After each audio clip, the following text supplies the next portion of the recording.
Olá, sou o doutor Antônio Martins de Farias, estou aqui mais uma vez, querendo primeiramente agradecendo a Deus por estar vivo e a você, meu amigo, minha amiga, que tem dado seu like, seu dislike, tem feito seus comentários, peço que repita. Passe para um amigo, né, para que eles possam também tomar conhecimento do meu trabalho e a gente crescer junto.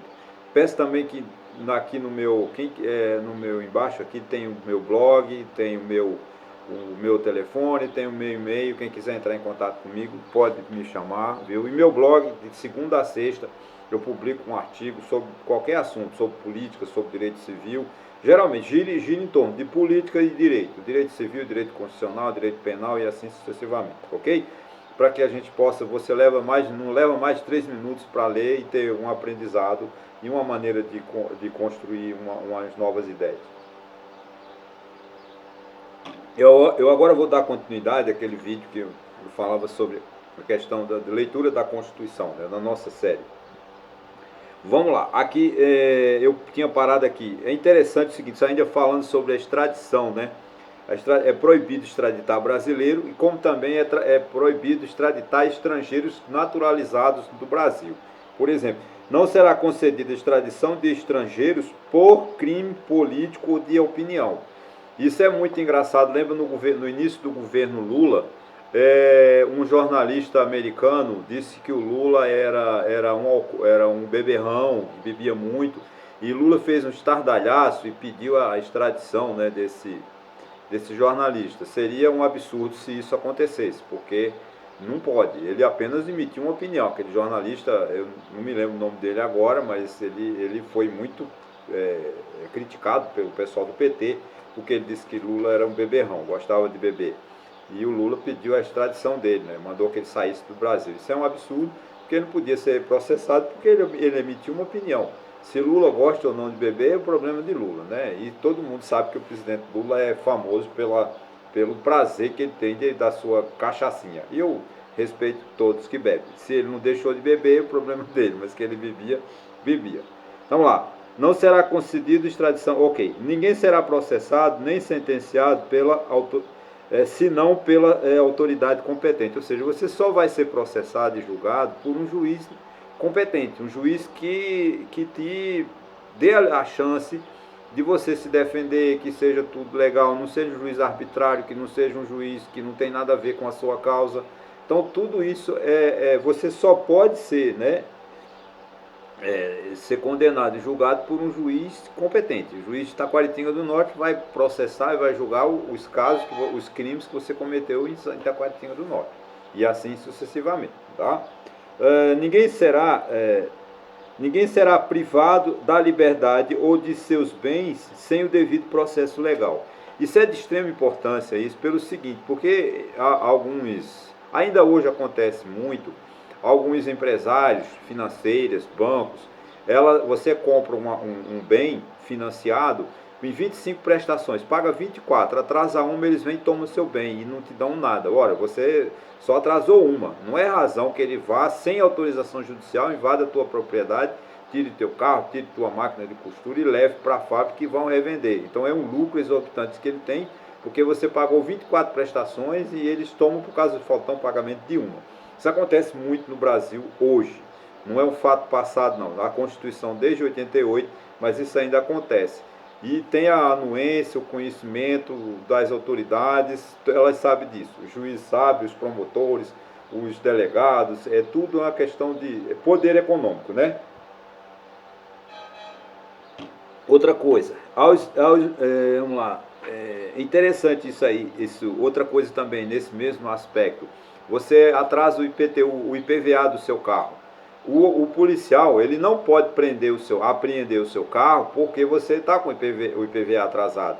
Se o estado de Pernambuco, de Paraíba, Alagoas e assim sucessivamente querem cobrar o IPVA em atraso, que entre com ação judicial. Não obrigando você a apreendendo o seu bem, obrigando que você, está aqui no depósito, você só tira quando trouxer o IPVA quitado. Isso é inconstitucional. Acontece? Acontece. Infelizmente acontece. Isso ainda hoje. Mas é o Estado que não garante a lei que ele mesmo cria. O Brasil, o país, é um Estado que mais desrespeita as leis que ele mesmo cria. Infelizmente, isso é uma realidade. Outra coisa, por exemplo, você tem uma empresa, você precisa de... Aí, hoje não, porque acho que com a nota eletrônica não tem esse problema, mas quando era nota fiscal em papel, você tinha que levar, ia consultar uma gráfica, contratar uma gráfica, ela te mandava um formulário, você ia lá numa repartição fiscal, o fiscal te dava um carimbo, puf, autorizava. Aí como você tinha que levar todas as guias de ICMS, se você faltasse uma, ele dizia, eu não autorizo. Aí você ficava sem nota, ou seja, é o Estado mandando que você entrasse para a clandestinidade, simplesmente que você não pagou um mês de ICMS. Isso acontecia muito. Eu não sei se ainda acontece com a nota eletrônica, se ele ainda te dá, se você atrasar o IPVA, se o Estado retira o direito de você emitir a nota. Isso é um absurdo, porque o que o Estado quer cobrar, o ICMS, que mande o fiscal, que te intime para você comparecer a uma Secretaria de Fazenda e prestar conta, ou então te acione judicialmente para que você pague o tributo. Ele não pode prender seu bem para que obrigar que você pague o imposto. Isso é um absurdo. Ainda acontece? Claro que acontece. Eu não vou dizer que não acontece não, infelizmente. Tá? Aos litigantes em processo judicial ou administrativo e aos acusados em geral são assegurados o contraditório, a ampla defesa com os meios e recursos a ela inerentes. Isso é interessantíssimo e muito importante, porque litigantes são as pessoas que estão com lide. Eu estou questionando, por exemplo, direito do trabalho. Eu acho que trabalhei para uma sociedade, mas ela não pagou férias, não me pagou o 13º, não me pagou o FGTS. Então eu ingresso com a ação na Justiça do Trabalho, e essa Justiça do Trabalho tem que me dar a chance de eu me defender, de dizer, ó, por que você não pagou, se ele simplesmente, o juiz automaticamente já vai condenando, ele está errado. O juiz tem que dar a chance das pessoas provarem, a usarem as provas das testemunhas, contradizer, dizer se as provas são lícitas, se as provas são ilícitas, né? Isso é fundamental. Então o processo judicial ele é um democrático. Eu não vou falar de processo agora, de como se comportar, não, o processo, a ação judicial é um processo democrático. Tanto o acusado quanto o acusador têm os mesmos direitos. Fala o advogado da parte ré, fala o advogado da parte autora, manifesta-se o Ministério Público e o juiz, a partir da tese, antítese, o juiz faz uma síntese que é a sentença.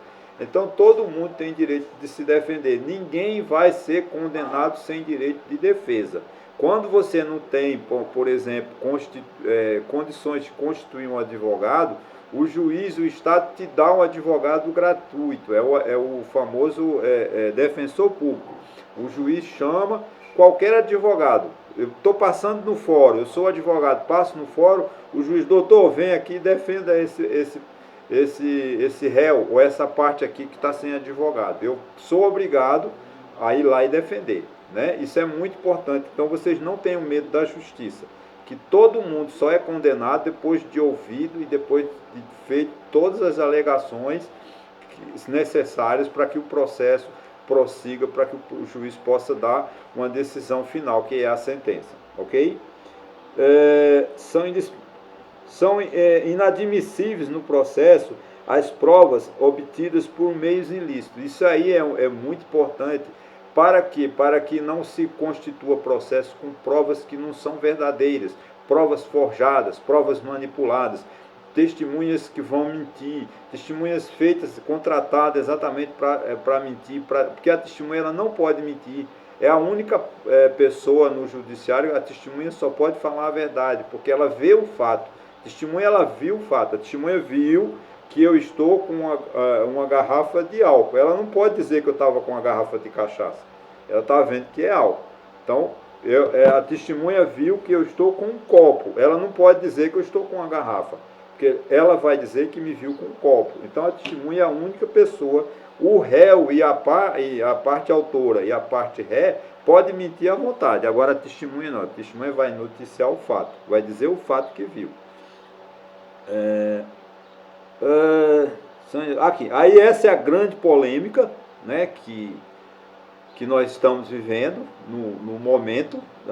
Ninguém será condenado, ninguém será considerado culpado até o trânsito em julgado da sentença penal condenatória. O que é que o STF entendeu?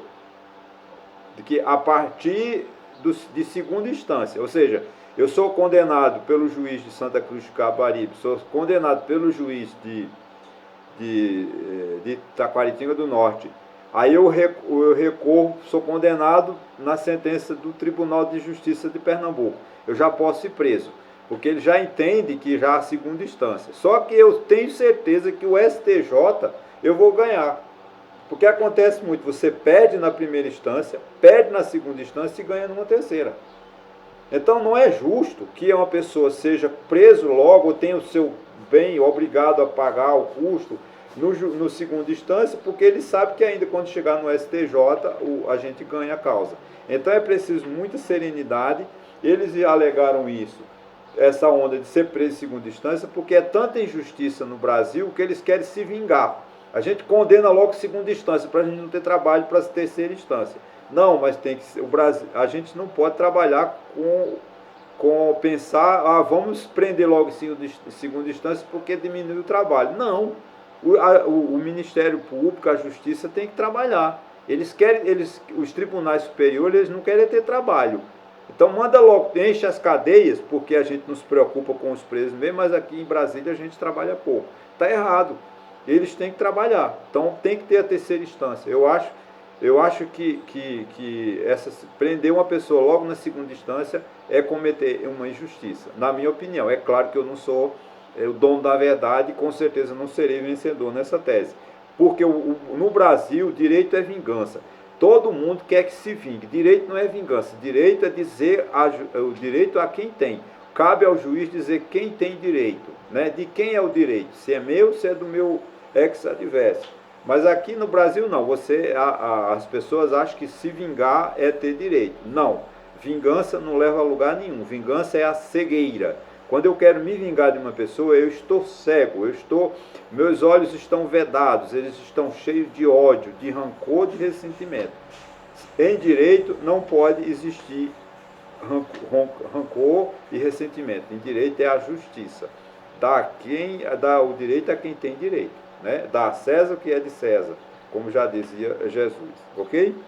Vamos lá, então eu vou encerrando por aqui, que eu já tomei o tempo de vocês. Mas eu acho que já está bom.